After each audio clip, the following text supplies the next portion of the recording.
I say these lines not to justify my crime, but only to figure out my own mind.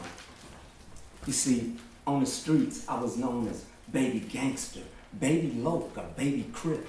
The key word there is baby, so take your pick, because any one of those titles will fit. I went from a crib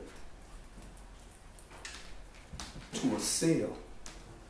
Every day I ask myself, how did I get in this man-made hell? I'm only 19. They tell me for the rest of my life, here's where I'll reside. But I'll take you all on a trip down memory lane, and maybe you can help me figure out the whole damn thing. From the gate, we'll start at age 8. When I was going to the store with a few of my friends, I reached up on the shelf, took the Kool-Aid pack, and I stuck it in my waistband. Out the door I went. I got away with that, man. But I don't think it was the Kool-Aid caper that got me in the pen. But by age 10, I was all in with the gang, you see. I was well protected, well connected, and very much respected. I would do things that the average kid my age wouldn't do. Like one time, I was with 2 friends, and we bumped into 2 more friends who were sitting in a stolen 1963 Falcon.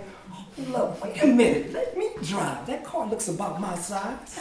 I got behind the wheel, and from the curve I peeled. I looked through the rear view. I saw you know who. Oh, yes, it's one time, and for those of you who don't understand, one time is slang for the police jacking his cat is all over my back. I made one more turn, and much rubber I burned.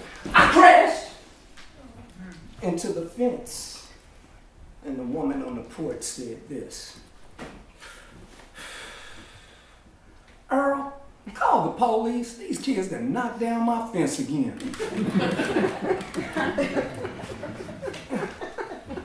But I doubt if that's what got me on this long timeout. I skipped an age that gave me this rage, an age that may be the sole reason I'm in this cage. It was age 9 when I was kidnapped and taken into the blind.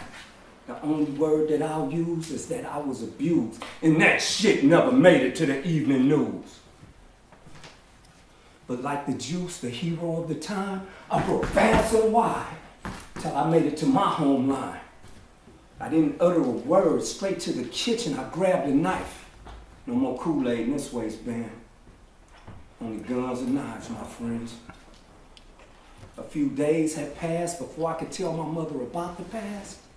She called the po-po. 20 to 30 minutes later, they were knocking at the front door.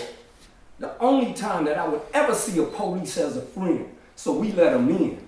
They came in with their mug book. They asked me if I knew the crook. Without a doubt, I pointed the motherfucker out. What I really gave to have been the one to put him in his grave. See, on that day, the game had changed. No more hide and seek. No more freeze tag. Just toe tags and body bags, because I'll be damned if I let another motherfucker put his hands on me again. But this new game of carrying weapons and things was 7 days a week, my friend. By age 12, I was arrested for carrying a concealed weapon. We were walking in a single file line. The homies ahead started to run.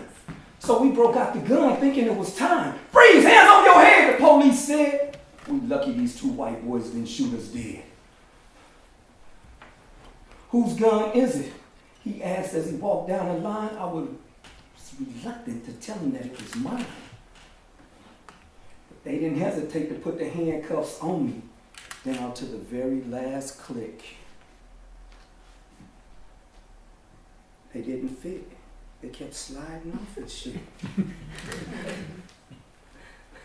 But But that still didn't stop him from throwing me in the backseat of that squad car, taking me down to the station and fingerprinting me one digit at a time. Now sign your name on the dotted line, the booking cop said. So I signed my name, the only name I knew, Tony Cyprien.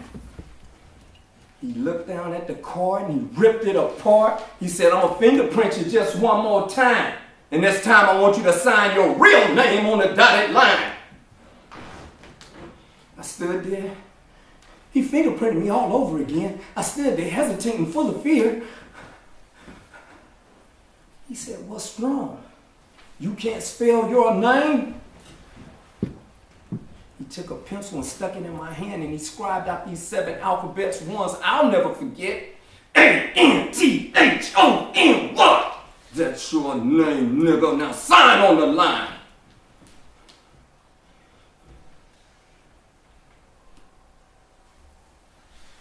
For this gun-related crime, I had to see the judge for the very first time. I stood in this courtroom. I stood. Who knew that there was this juvenile court in my neighborhood? This guy at this table to the right of me, folders piled high. This guy sitting right next to me, one folder. The judge walked in, all have a seat. This guy at this table to the right, he started to speak. Your Honor, the minor hasn't been to school in approximately 43 days, and his grades are atrocious. And the only class he looks like he'll pass is gym. I immediately jumped up and said, my name is not Minor and I don't know him. The judge said, no outbursts in my courtroom. Do you understand how court proceedings work? Yeah. Watch Perry Mason. So I'm to believe that you know everything about everything that there is to survive in life? Tell you what, I'll make a deal with you today. If you can answer my question, I'll let you go. If you can't, I'll send you through that door. Do we have a deal? No handshake was needed. I knew this judge was real. I just nodded my head in agreement to the deal. He proceeded to ask the question. I listened with great care. If I sold you 5 pieces of candy and each piece cost a nickel, how much would you owe me?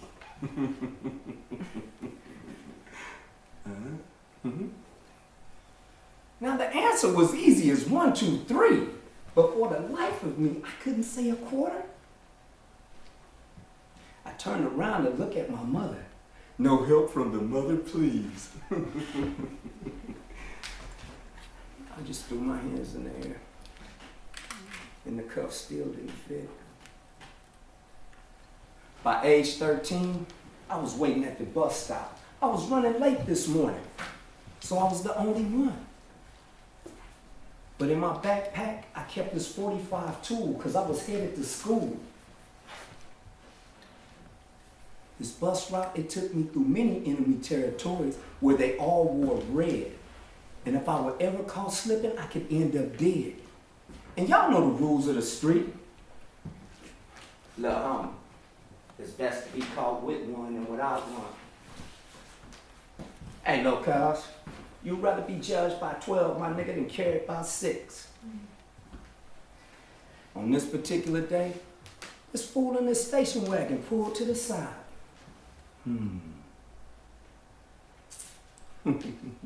Hey, you wanna ride? Nah, man, I'm cool. I'm headed to school. I watched him as he made the bend.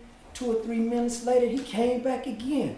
I'm going your way. You need to get in. Wait a minute, man. I reached in that backpack and I came up, I aimed and I pointed. I said, motherfucker, didn't I say I was cool? I was headed to school.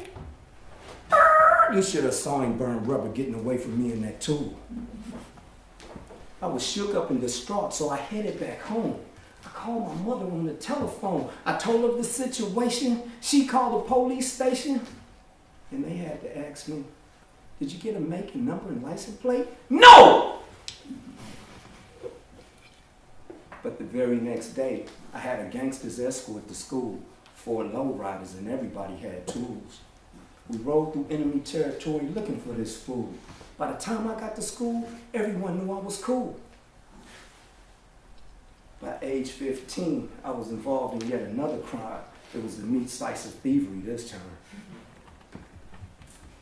This time, I pretended to be deaf, dumb, and damn near blind. But that still didn't stop him from throwing my behind on the backseat of that squad car and taking me to the station and putting me on the bench. And all I could hear was the police talking shit. Dumbass nigger, he can't even hear, he can't even speak. Out here pushing this meat slicer down the street. All of a sudden I heard a familiar voice say, "What y'all arrest my baby for today?" Well, ma'am, it's hard for us to speak to him in this condition. What condition? The door flew open and there my mother stood with cigarette in hand. "What's wrong with him, man?"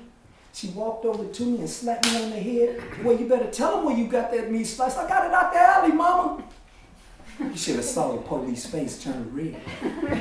They gave me 8 years for that crime. I did 2. In the time, I lost my mother. Now, they let me go to the funeral in shackles and chains. I sat next to my aunt and we were both in pain.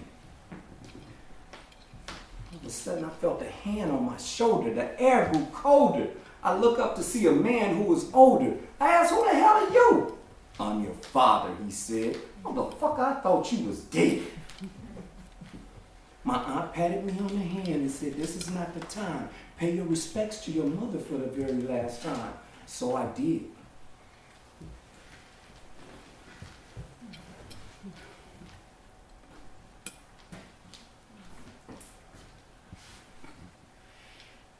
By age 17, they released the beast, all pent up and locked up in this cage. On that release day, I was full of rage. No mother to go home to, no home to go home to. There was another family living inside my house.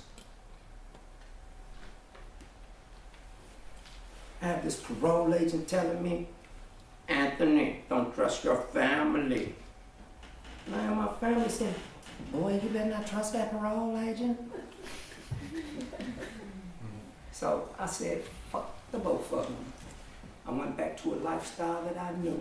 I went back to the gang. We all wore blue. We all called each other cuz.